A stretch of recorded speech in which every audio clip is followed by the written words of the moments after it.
Le groupe MyMobility existe depuis 20 ans et est leader dans son domaine aujourd'hui avec plus de 10 000 enfants en situation de handicap qui sont transportés de leur domicile vers les établissements scolaires et des établissements scolaires vers leur domicile. Ces transports sont réalisés grâce à nos 3500 conducteurs qui œuvrent tous les jours pour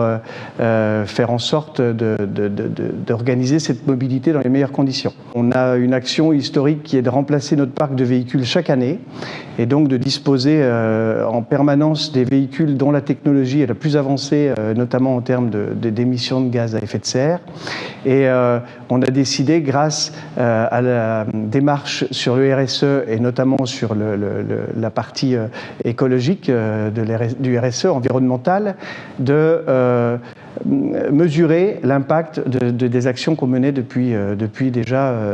plusieurs années. Le mix énergétique en 2019, c'est 20% de véhicules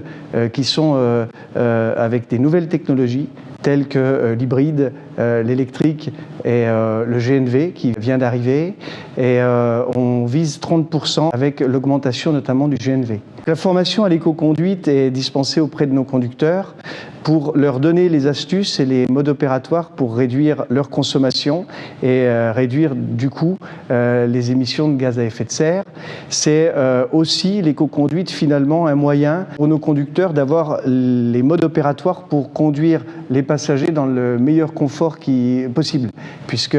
qui dit éco-conduite dit conduite douce et va effectivement donner l'opportunité à nos conducteurs de transporter leurs passagers de la manière la plus confortable qui puisse être.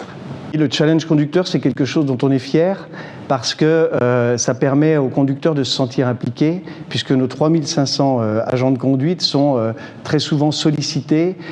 par les équipes d'encadrement, sollicités pour améliorer le résultat qu'ils ont dans leur manière de conduire vis-à-vis de la consommation de carburant et vis-à-vis des émissions de gaz à effet de serre. Donc, on le mène grâce à notre système de géolocalisation, c'est-à-dire qu'on arrive à avoir des résultats du mode de conduite appliqué par chacun des conducteurs et on arrive à avoir une gestion fine des résultats pour pouvoir faire des actions chirurgicales et effectivement aller vers chaque conducteur pour lui donner ses résultats et ses marges de progrès par rapport aux améliorations qu'il peut apporter.